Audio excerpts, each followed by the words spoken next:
You're so gloomy. We don't need you here. My boss, a woman who didn't know much and didn't care to learn, belittled me. I sighed, looking at her smug face. Well then, I quit, I said, and left the company. Months later, I ran into that awful woman again. Did you ever find a company that would hire someone as useless as you? She mocked. Yes, actually, your major client, I replied. Her face went pale as she realized what I meant. My name is Scott Ritter, and I'm a salesman at a food and beverage company. I'm over 43 years old and work in sales, but in a different way. I don't go out for client visits. I just work on the computer at my desk by the window. Good morning, Scott. Good morning, Paul. Scott, we're going out for drinks after work today. Would you like to join us? Thank you for the invite, but I have other plans. Got it. I didn't talk much with other employees and spent most of my time in front of the computer. Everyone else was younger, which partly explained why I didn't fit in with their conversations. Scott always dresses so neatly right. His clothes are always ironed perfectly, and his shirts are crisp. And he smells good too. It's not perfume, maybe fabric softener. I wonder what brand he uses. I noticed them glancing my way and chatting a few times, but I never asked what they were talking about. I just kept working. Time to clock out already. Good work today. Yes, good work today. Scott always leaves right on time, so we know when it's time to go. In a way, he's like an alarm clock for us. I left work on time every day. Sometimes I had places to go after work, and sometimes I just went straight home. Would you like to join our company? Yes, thank you. I'd love to. I joined this company about 5 years ago. Before that, I worked at a different beverage company, but I was approached to join this one. I never stayed long at one company, moving around in the beverage industry. Scott, how have things been since you started? Fine, no major issues. Everything is going smoothly for now. That's good to hear. We have high hopes for your work. Thank you. It was a company executive who had approached me. He had heard about me and reached out. It seems this company often recruits from outside. Well, Scott, do you have a moment? Sure, I'm available. I wanted to ask you about sales strategies. If it's something I know, I'll send you the information you need. Thank you. I'll email you later. I'd like to learn more about Company D and a few other things, said Pamela. Got it, Scott. You're the same as always, she replied, understanding my usual straightforward approach. Just then, Michael approached as the younger colleagues were chatting with me. Michael Phelps is the only colleague close to my age in sales, and he's the one who brought me to this company. That's right, thanks for your help with that issue. I'll be counting on you again, I said. Got it. Also, the client wants to go out for drinks next time. Understood. Michael and I had known each other before joining this company, so we could communicate with just a few words. As the only other senior employee, he handled a lot of different tasks. Michael is attentive and single, which makes him quite popular. Let's keep up the good work today, he said, as we enjoyed another peaceful day in the sales department with no major issues. Nice to meet you. I'm Laura Sanko, and I'll be the new department head starting today, she introduced herself when she was transferred to our team. Laura came from a larger affiliated company, and it seemed she had more experience from her previous position. Is that so? Maybe it's a matter of power, someone commented. Who knows, but she's our boss now, so let's hope we can work well together. I sighed quietly as I observed Laura. She was wearing bright red clothes that didn't seem very professional, with heavy makeup and a strong perfume that reached my desk. Her attitude was confident and assertive. Listen to what I say. I'm in a higher position than you, she said, making her authority clear. The thought of her being the boss made me uneasy. Hey, who prepared this document? She asked. Yes, that was me. Read this document, and the client you're handling will now be my responsibility. Am I really changing this now? What's wrong with this document? Figure it out yourself. Look, it's easier to read this way, but in our company, we usually just do as I say, she insisted, making sure everyone in the sales department followed her lead because of her background in a big corporation. She's really the worst. She's all friendly with the young men and Michael, but she's tough on us women, a colleague whispered. I'm just trying to stay out of her way, I replied. It's tough, but let's support each other and get through this. Everyone followed her instructions reluctantly to avoid unnecessary trouble. Sighing, Michael asked, "What's wrong?" "It's about Laura, our manager, as he invited me out for drinks on a rare day off." He sighed heavily, looking genuinely troubled. "Laura has been really on my case lately. Every day she's asking me out." "I see, I get it," I replied, understanding his situation. It seemed she often invited him out for drinks or meals. Michael looks young for his age, so Laura didn't seem to mind the age difference. He's not comfortable with romantic relationships and has his own reasons for staying single, so being pursued like this was a real burden for him. When I talk to female colleagues, Laura scolds them. That's troublesome. Exactly. Michael agreed, clearly struggling with Laura's behavior too. He sighed wearily. Upper management isn't much help either. Yeah, I tried talking to them once, and they were pretty indifferent about it. It's really affecting me. The whole atmosphere in the sales department has changed. Who knows what will happen next? As expected, the sales department went from being peaceful to tense. Everyone was trying not to get on Laura's bad side. "Hey, you," she called out. "Yes.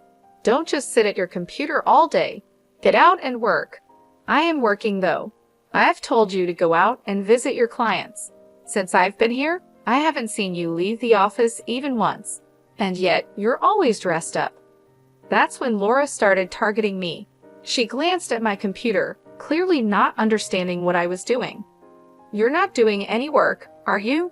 "I am doing my job." She thought I was slacking off. "Besides, you hardly talk to anyone in the office.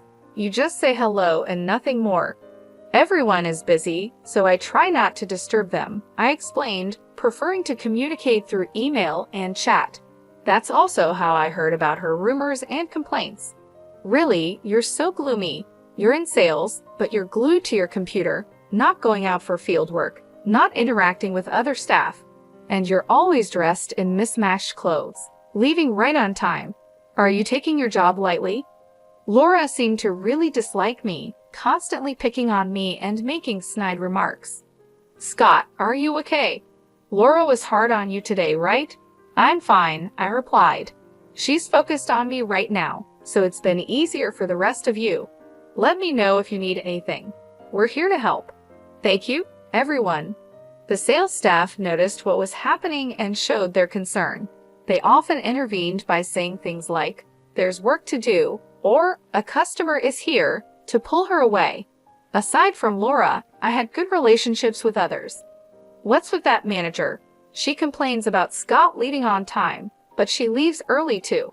"It's true. I saw her at a bar the other day." "Me too. She was drinking a lot." "How much does she spend on drinks?" "Apparently, she was drinking with business partners, and it's all being paid for with company money." "Really?" More and more, the talk about her wasn't about her work skills, but rather unpleasant rumors. "Are you okay?" "I'm fine. If her bothering me gives you all a chance to work, then it's okay. I'm really sorry if anything happens. I'll help out, and you know what's going on. You've changed jobs a lot, haven't you? If you ever decide to leave, could you let me know?" I nodded, and Michael said, "Thank you," and walked away. Unlike me, Michael has always been the type to stay in one place, but it seemed this situation was making him reconsider. A few months after Laura arrived, there was trouble. The sales department's expenses had increased, leading to orders for cost-cutting. Why have the expenses gone up? Now we're told to cut costs. It's ridiculous, Laura complained. But the rise in expenses was her fault. Her excessive spending on entertainment was causing the increase. Everyone knew she was frequently out drinking. "I don't want to cut back on entertainment expenses. If they're cut, I won't be able to drink as much. It's your fault, Scott." "Why me?" "You're not working. Having you here is a waste of expenses and salary. You're stealing company money." I was being unfairly accused. I was just doing the job I was assigned. She didn't understand it, but I believed my work was important. To cut costs, I'll start by cutting you. What a mess. You're so gloomy. We don't need you. Pack up your things and get out of the company. Is that an order from the boss? Yes, you're fired, she said with a smirk. I just sighed. Then I quit. Don't ever come back to this office. Getting rid of an incompetent employee will save us money. Without much resistance, I packed my things and left the company. Are you really quitting? Why so suddenly? Laura said I was fired. Well, if she said so, maybe there's no other way. Even the executives couldn't stop Laura's actions, given her connections to a larger company. It seemed inevitable. That day, I resigned and left the company. Scott, please come back to our company. We need you here. We'll talk to the manager. Read numerous messages on my phone, all begging me to return. But I had been fired, and there was nothing I could do about it. If you're not here, I don't know how to proceed with our business strategy, a female colleague said cheerfully over the phone. I appreciate everyone's words, but I've been let go. Don't say that, she replied, but as much as I felt for my trusting colleagues, there wasn't much I could do. I already had my sights set on another company, so I stuck to my decision and said goodbye to my colleagues. Well then, Scott, are you okay? Pamela asked. Actually, I was about to contact you. After reaching out to a certain company, I immediately got a call from Michael. He had been out on sales visits and was unaware of what had happened recently. I heard from everyone, are you really quitting, Mark? Michael asked. That's right. Do you have another job lined up? Yes, fortunately. Scott, we've known each other since our previous job, but I have a favor to ask. I've already talked about you. Michael, thank you so much. I really appreciate it. A few months after leaving that company, I found myself at a high-end restaurant for a business meeting. Honestly, the person I was meeting today was a bit difficult to deal with. As I waited at the entrance, I heard a familiar voice. Well, long time no see. Laura Sanko appeared, smirking. Oh look, it's the gloomy window seat guy, she said in a condescending tone. What are you doing here? Surely not eating, right? You couldn't possibly afford a meal here, could you? She mocked. Did you ever find a company that would hire someone as useless as you? She continued, clearly unaware of my current situation. Well, actually, it can't be anything important, right? She interrupted, not giving me a chance to explain. She continued with her mocking laughter. What would a useless non-worker like you be doing at such a high-end restaurant? Are you part of the cleaning staff? It's just like you to try to look cool. It doesn't suit you at all. I'm not part of the cleaning staff. I'm here for work today. Work, huh? That's a word for people who actually work hard, like me, not for incompetence like you, she sneered. Today I came here as a sales manager for a business meeting, not like you, who just sits at a computer. As I grew tired of her endless chatter, someone approached us. Hey, sorry I'm late. I've been waiting for you, Director Charles. It was Charles, the director from the major restaurant chain Bloom Dining. I shook hands with Charles, and Laura suddenly bowed her head. Director Charles, thank you very much for your valuable time today. Seeing that it was Director Charles, Laura quickly started to butter him up, showing just how important this business meeting was for her company. Hi, Laura. Looking forward to working together. But really, if both of you had arrived earlier, you could have waited inside, Charles said to me with a friendly smile. Laura looked confused. What? Scott is involved in this business, she muttered under her breath, clearly shocked. Shall we go inside, then? Charles suggested. Yes, let's, Laura replied, still trying to process what was happening. Prompted by Charles, we proceeded into the restaurant and were guided to a private room. What's going on here? Laura whispered to me, still confused. Don't rush, you'll understand soon, I whispered back, making sure Charles didn't hear. Once inside the private room and after the attendant had left, I prepared my business card. It was time to clear up the confusion. "Here is my business card," I said, handing it to Laura. "What? Really?" Laura's eyes widened as she looked at the card.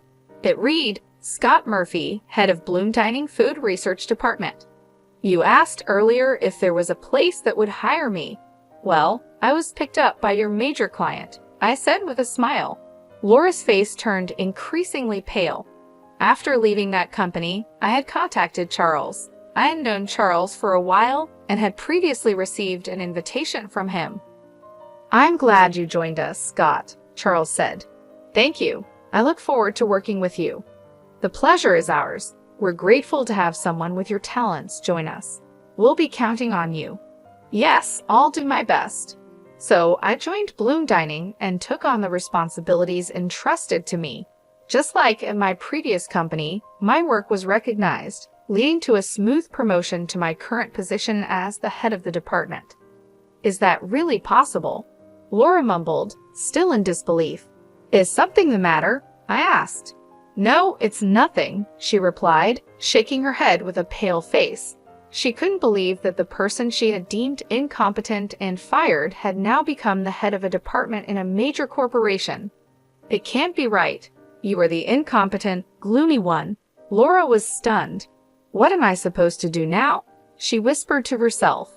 The reality that her business negotiation partner was someone she had ridiculed and treated poorly, and the fact that her company was now in a weaker position, seemed to overwhelm her. It was a complete reversal of our previous situation when she had fired me. Now, it was time to see her skills in business. So well," she stammered. "How are things going with this matter, Charles asked. Laura seemed unable to deliver her usual smooth sales pitch, glancing at me often, still shocked by the earlier revelation. Eventually, she left the meeting in disarray. "Did you know Laura? She seemed quite concerned about you," Charles asked after we saw her off. "Actually, she's the one who fired me from my previous job, calling me a gloomy incompetent." "Really?" Charles responded, clearly surprised. I then shared the whole story of my previous job with him. "What a rude person she is," Charles said, sounding indignant, as if it were a personal insult. "Regarding this deal, I don't want to work with such a disrespectful person in the future. Let's get someone else to handle it." "Yes, let's proceed with the negotiations once the representative is changed." "All right, I'll make sure to communicate that," I assured him. Charles and I decided to request a change of representative from Laura's company. Given our company's stronger position, it was likely that Laura would face some repercussions. Later on, a former colleague filled me in about what happened with Laura at her company. The executives confronted her, asking, "What do you mean by changing the person in charge as a manager?" It turns out the sales staff who had been putting up with her behavior reported her past actions to the executives, including the incident where she fired me. They told her, "We have refrained from reprimanding you because you're from an affiliated company, but this time we will have to report back to your parent company." The look on Laura's face was ashen. "Is that so? Thanks for letting me know." "Not at all. I owe you, Scott," my former colleague replied, smiling and relieved at how things had turned out. Sometime later, I got a call from the executives of my former company. "Scott, would you consider coming back to us?" they asked. Apparently, they were rethinking my employment. After I left, the work I did in the sales department was reevaluated, and there was a noticeable decline in the department's performance, prompting an investigation. I had been researching long-term business strategies for clients, staying up to date with recent trends and explaining these in a clear way to the sales team. I also advised on sales strategies, which is why I was always at my computer. Besides that, I was checking the financial status of all our business partners and managing the accounts receivable to make sure they didn't become bad debts. I would meet with representatives from current and potential clients to gather information, often over drinks. I was uncovering hidden needs in other companies and providing feedback to the sales team. That's why I dressed well after work, which made transitioning to major corporations easier. "You really did significant work. You're in demand everywhere, aren't you?" "Not really, but I do get to see various companies because of it." "How about this? We can offer you more than double your previous salary. Double my previous salary would be a substantial amount, but I said, I'm sorry, I can't trust a company that tolerated her behavior to such an extent, and I'm happy with my current job. With that, I ignored their plea to reconsider and declined the offer to return. I heard our manager came for negotiations for us. Charles is our director now. Oh, my apologies. Michael was the first to approach me with this news. When I was fired, Michael decided to switch to Bloom Dining and joined the sales team after me. He had been with the previous company for many years, but had enough of dealing with Laura. He thought about moving to another company like I did. My firing was the trigger for him to join Bloom Dining. Interestingly, Charles, after hearing from me, was ready to hire Michael on the spot, but the dedicated Michael went through a formal interview to join our team. Originally a talented salesman, Michael now excels at Bloom Dining too. Scott, please listen. Calm down, Helen, I said. Helen, a female employee from my former department who cried when she learned I had left, still seemed to admire me. I've been assigned the research tasks you used to handle. Can you teach me? Really?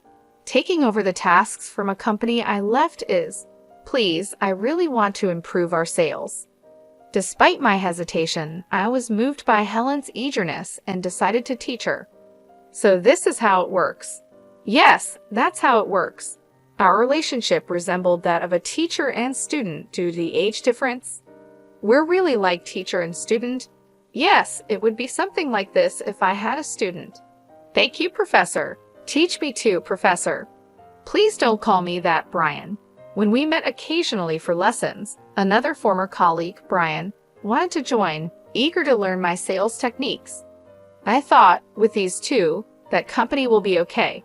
I was relieved to see them positively trying to learn, just like before.